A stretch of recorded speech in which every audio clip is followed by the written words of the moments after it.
तूने कानून तोड़ा है, इसलिए तेरे को 5 साल की जेल कराऊंगा। सीधी सीधी बात है ये। बच्चों को हैदर को दिलवाऊंगा। तू मोहब्बत कर, जेल में पड़ी पड़ी मोहब्बत करती ना, क्या दिक्कत है? सचिन भी तेरे साथ जाएगा। काइंडली जरा वहीं से शुरू कीजिएगा। हाँ, आपका सवाल दोहराएं जरा एक बार, क्या सवाल था आपका? सर, कितनी बड़ी कामयाबी है गुलाम हैदर के लिए? गुलाम हैदर के बच्चे कितने उनके करीब आ चुके हैं और आपने उनको ये काम करके देने के लिए कितनी बड़ी मेहनत की है? देखिए, मैं आपको सबसे पहली बात बता दूं कि गुलाम हैदर के बच्चों को, गुलाम हैदर को दिलवाने के लिए सबसे बड़ी मेरी कानूनी, मेरी ये मजबूरी लगा लो या एक कानूनी लड़ाई का हिस्सा लगा लो, सबसे पहले मुझे सीमा के खिलाफ लीगल कार्रवाई करना सबसे मस्ट है मेरे लिए। जब तक सीमा हैदर के खिलाफ लीगल कार्रवाई नहीं होगी और सीमा जेल नहीं जाएगी, तो जो गुलाम हैदर के बच्चे हैं उसको मिलने में उतनी ही देरी होगी। ये आप रोज मुझे बोलते हो कि उनके बच्चों के हवाले से कुछ करिए कुछ करिए, मैंने किया हुआ है, लेकिन मेरी आदत नहीं है कि मैं कुछ कर लेता हूं और तभी उसको डिक्लेयर कर दूं। मैं ऐसा नहीं करता। मैं उनके बच्चों के लिए बहुत बड़ा स्टेप उठा चुका हूं, लेकिन मैं उसको जब तक नहीं बताऊंगा दुनिया के सामने, जब तक कि उसके अंदर कोई पॉजिटिव ऑर्डर पास नहीं हो जाएगा। ये मैं आपके चैनल से बता रहा हूं कि बच्चों के हवाले से मैंने अब से बहुत दिन पहले बहुत बड़ा कानूनी स्टेप मैं ले चुका हूं, लेकिन मैंने आज तक वो किसी को नहीं बताया। मेरे ऑफिस के अलावा और मेरे अलावा वो बात किसी को नहीं पता कि वो मैं कानूनी स्टेप बच्चों को दिलवाने के लिए ले चुका हूं। मेरी पूरी पैनी नजर है बच्चों की सेफ्टी के ऊपर, बच्चों को दिलवाने के ऊपर, लेकिन मैं जब तक उसको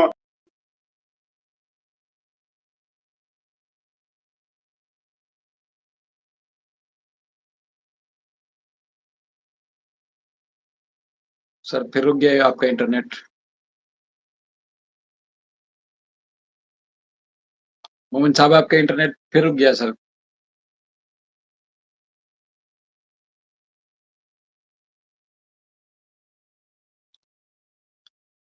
व्यूअर्स, आप सबके लिए मैं दिल से माजरा चाहता हूँ। इंटरनेट उनका बार बार प्रॉब्लम कर रहा है। अभी एक बार फिर इंटरनेट उनका प्रॉब्लम कर गया, रुक गया सर। जी जी सर, मोमिन साहब सर,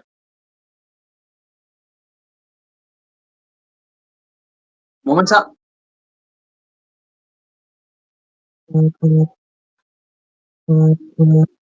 नहीं सर, इंटरनेट प्रॉब्लम कर रहा है, आपकी आवाज क्लियर नहीं आ रही सर।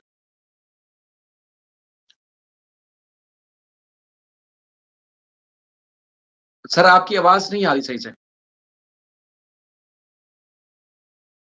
आप सुन आप सुन पा रहे हैं सर? जी सर, अब आपकी आवाज आ रही, कर लिया आप जवाब दीजिए सर। जी जी सर, आवाज आ रही है अभी। बच्चों के बारे में आपने बहुत बड़ा स्टेप ले रखा है। बच्चों के बारे में मैं उनकी सिक्योरिटी को लेकर के, और एक एक चीज पे मेरी पैनी निगाहें हैं। आप बहुत सारे हमारे साथी कमेंट करते हैं, सवाल पूछते हैं, जी बच्चों के हवाले से कीजिए, जी बच्चों के हवाले से कीजिए, तो आपको टेंशन लेने की जरूरत नहीं है। मैं बच्चों के हवाले से, बच्चों की सिक्योरिटी के लिए, बच्चों को गुलाम हैदर को दिलवाने के लिए सबसे पहला कदम मैंने वही किया था। वो अभी पेंडिंग है, उस पर काम चल रहा है। जैसे ही पॉजिटिव ऑर्डर होगा तो आप सब चौंक जाएंगे, आपको चौंकाने वाले ऑर्डर्स मिलेंगे उसके अंदर। वो सब काम पे मेरी निगाहें हैं और वो मैं सब कर चुका हूं। देखिए, लीगल काम का जितना भी जवाबदेही है वो मेरी है, और मैंने अपनी लीगल सोच के तहत, समझ के तहत, जुडिशियल माइंड के तहत वो मैंने अपना काम कर रखा है। लेकिन उसको मैं बताता नहीं हूं, जब तक के मेरी पॉलिसी है, जब तक कोई काम ना हो जाए मैं उसको डिस्क्लोज नहीं करता हूं। जो आज वाला केस है, ये केस मैंने 1 तारीख को फाइल किया था, 1 अप्रैल को मैंने फाइल किया था, और 1 अप्रैल के बाद इस पे 3-4 बार मैं आर्गुमेंट कर चुका था। कभी कभी किसी पॉइंट पे, कभी किसी पॉइंट पे, कभी किसी पॉइंट पे, कभी किसी पॉइंट पे।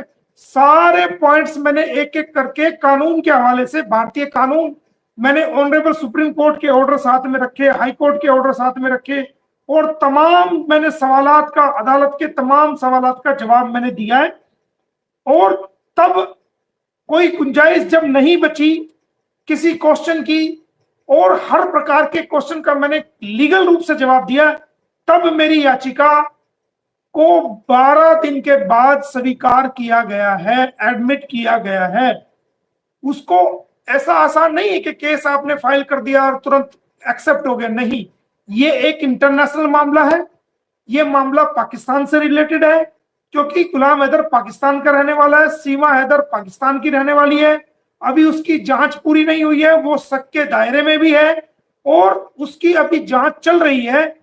अभी उसको कोई क्लीन चिट नहीं मिली है, कोई उसका चालान पेश नहीं हुआ। तो हमारे भारत की एजेंसियां भी उस पर निगाहें गड़ाए हुए, सब चीज है, हमारी भारत सरकार भी उसको बारीकी से देख रही है। तो इतना आसान नहीं है कि आप पिटीशन फाइल करो तुरंत हो जाए, नहीं।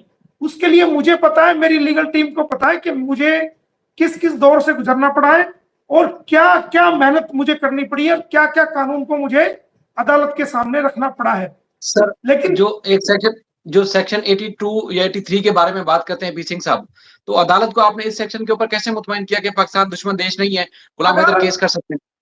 अदालत को बहुत बड़ा नॉलेज है, अदालत जानती है 82 83 नहीं लगती। उन्होंने सवाल ही नहीं किया मेरे से, उनको पता है। जब मैंने सुप्रीम कोर्ट के ऑर्डर सामने रखे, उनको मालूम है कि सुप्रीम कोर्ट का ऑर्डर क्या कहता है, सेक्शन 14 नोटरीज एक्ट क्या कहती है, सेक्शन 85 इंडियन एविडेंस 1872 क्या कहता है, सेक्शन 85 1872 में क्या दिया गया है, Hindu marriage act, Hindu law की सेक्शन 5A 1955 1955 क्या कहती है, सेक्शन 11 हिंदू मैरिज एक्ट 1955 क्या कहता है, सेक्शन 6 विधि विरुद्ध धर्म परिवर्तन अधिनियम क्या कहता है। वो सारी चीजें अदालत को पता है, सब चीज को मैंने कानून को पढ़ के सुनाया है, और उनके ऊपर जो कानून सुप्रीम कोर्ट की जो डिसीजन है वो सारे रखे। तब मेरी एडमिट हुई थी, बहुत ही संजीदगी के साथ आर्गुमेंट होने के बाद मेरी जो पिटीशन थी वो एडमिट हुई, और उस पे आप देखेंगे कि वो 12 तारीख को एडमिट हुई, और आज माननीय अदालत ने उसमें सीमा हैदर को नोटिस जारी किया कि सीमा हैदर, जो गुलाम हैदर ने ये केस डाला है, आप इसमें कोर्ट में हाजिर हो। सचिन मीना को कहा आप कोर्ट में हाजिर हो, मुंह बोले भैया को कहा है कि आप कोर्ट में हाजिर हो, पंडित जी को कहा है कि आपने किस आधार पर ये फेरे फिरवाए हैं, क्या आपकी लीगल ऑथेंटिसिटी थी उस पे। और जितने भी बाराती हैं अभी जैसे जैसे उनके नाम पता चलेंगे सबको कोर्ट में बुलाएंगे, सबको कोर्ट में। नोटिस तो हमने देखा है कि खुद पेश हूं या प्लीडर के जरिए आप केस एविडेंस के साथ आप आए, अपीयर हूं, अदालत को मुतमईन करें, वो तो ठीक है। लेकिन सर, जो एक लहर है या एक हवा दी जाती है जी, पाकिस्तान क्योंकि दुश्मन देश है तो इसलिए कोई पाकिस्तानी वहां केस ही नहीं कर सकता, उनके पास सबसे बड़ा आर्गुमेंट तो ये आ रहा है। देखिए, जब दुश्मन देश नहीं पड़ोसी देश है, दुश्मन जब होता है जब कोई युद्ध चल रहा हो आपस में, जैसे इस वक्त में ईरान का और जो इजराइल है उसका युद्ध चला हुआ है, तो उस हालात में दुश्मन देश कहा जाएगा। और उसके लिए बाकायदा जो हाई कमीशन होते हैं, जैसे हमारे भारत का हाई कमीशन आपके इस्लामाबाद में है, और आपका पाकिस्तान का हाई कमीशन हमारे दिल्ली में है, तो दोनों हाई कमीशन को विड्रॉ किया जाएगा, भारत का हाई कमीशन को इस्लामाबाद से वापस बुलाया जाएगा, और जो आपका हाई कमीशन हमारे भारत में है उनको वापस जो है वो पाकिस्तान में भेजा जाएगा। उन हालात में एक सरकार, कैबिनेट मिनिस्टर एक इमरजेंसी मीटिंग करेगी, cabinet minister of council, cabinet मंत्री, एक उसके अंदर defence minister, home minister, interior minister, सभी लोग जो मैन हमारी सरकार के मिनिस्टर है वो एक मीटिंग करेंगे, उसमें एक एजेंडा पास होगा, और कैबिनेट सचिव उसकी नोटिफिकेशन जारी करेगा कि अब ये युद्ध की स्थिति है, अब कोई लेन देन नहीं होगा। और उस युद्ध की स्थिति में भी सिर्फ वहां लागू होगी बात जहां पर कोई व्यक्ति व्यापार कर रहा है, व्यापार का मतलब कोई बिजनेस कर रहा है, और उसका पैसा कोई फंसा हुआ है, वो सूट फाइल नहीं कर सकता। ये फैमिली लॉ है, ये सीपीसी से अलग है, ये फैमिली लॉ है। फैमिली लॉ की दुनिया के किसी भी देश की डिग्री हो, वो भारत में मान्यता है। अगर पाकिस्तान में भी कोई फैमिली लॉ की डिग्री जो मियां बीवी से संबंधित कोई ऑर्डर पास हुए हैं तो भारत में उसकी मान्यता है। अगर भारत में कोई फैमिली लॉ से संबंधित कोई ऑर्डर पास हुआ है फैमिली कोर्ट से मियां बीवी के बीच में, तो वो दुनिया के किसी भी देश में उसकी मान्यता है। मिसाल के तौर पर इंग्लैंड में मियां बीवी के बीच में डिवोर्स हो गया और उसकी बीवी यहाँ भारत में आ जाती है और वो उस इंग्लैंड की डिग्री को लेकर भारत में आता है, तो वो एग्जीक्यूशन फाइल कर सकता है, वो डिग्री भारत में लागू है। फैमिली डिस्प्यूट के मामलों में, फैमिली घरेलू मामलों में भारत से बाहर जो फॉरेनर्स कंट्री है उनके कोर्ट के डिसीजन भी भारत में मान्यता रखते हैं। और कोई भी व्यक्ति जो बाहर मुल्क का है और वो भारत में वास कर रहा है एक पार्टी, तो उसके खिलाफ फैमिली मैटर्स के अंदर कोर्ट में जाया जा सकता है। सही मोह बोले भैया की बात, तो वो तो लोगों को गुमराह करते हैं, पता नहीं कौन सा कानून पढ़ के आए, समझ नहीं आती बात। सर बिल्कुल, जब युद्ध का सीन हो या कोई इस तरह की चीज हो तो डिप्लोमेटिक जो अपने ताल्लुकात होते हैं वो खत्म हो जाते हैं और सफारतकार बुला लिए जाते हैं वापस, तभी सिचुएशन बन सकती है। लेकिन यहाँ पर ये इस तरह की सिचुएशन नहीं है।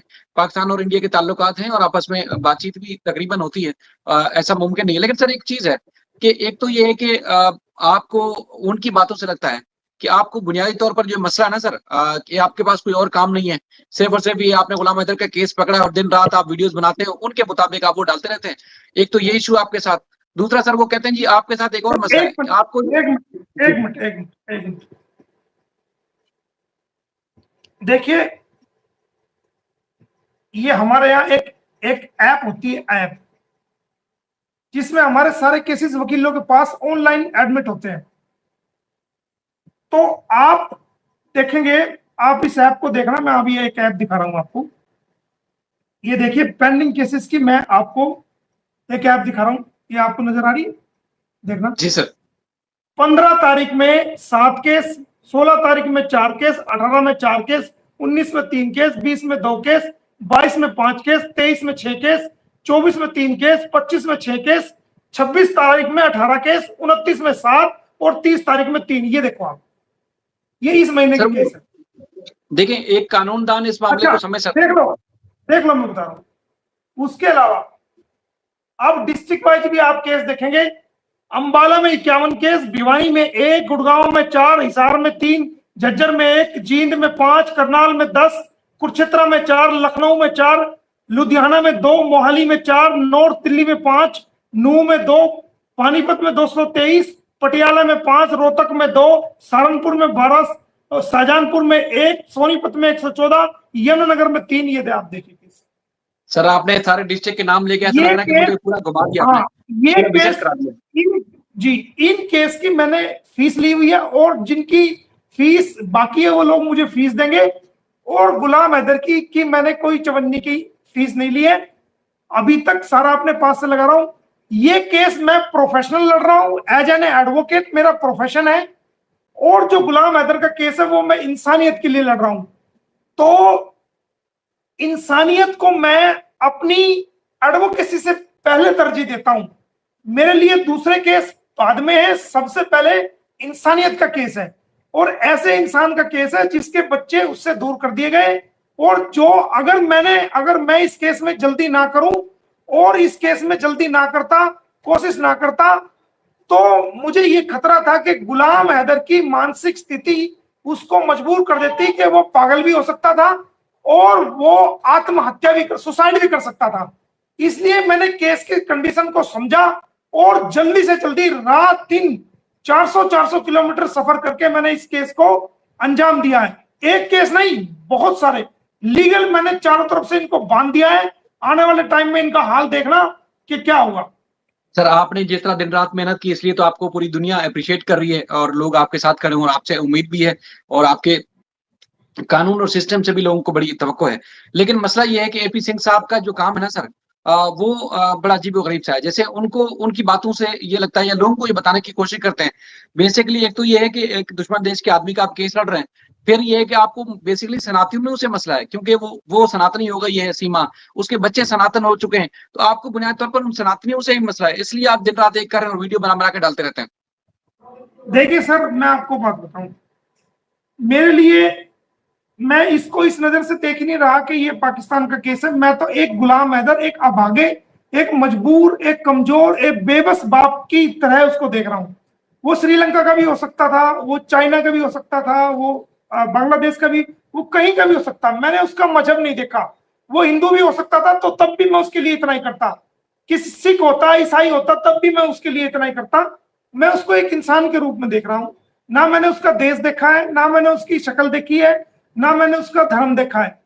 एक मजबूर बाप को की मजबूरी को देखा है, जिसके साथ धोखा हुआ है, फरेब हुआ है, जालसाजी हुई, मक्कारी हुई है और बेवफाई हुई है। मैंने उसको देख करके इस केस को किया है। दुनिया का काम तो जो मर्जी कहना है, सारी दुनिया तो ऊपर वाले से भी खुश नहीं होती। समझ रहे हैं मेरी बात? जी सारी दुनिया ऊपर वाले से भी खुश नहीं होती। वो सारी दुनिया को सब कुछ दे देता है, लेकिन फिर भी कुछ ना कुछ है, ये चीज तो दी नहीं। दुनिया के लिए नहीं, दुनिया वाह कहे या ना कहे, मुझे कोई लेना देना नहीं।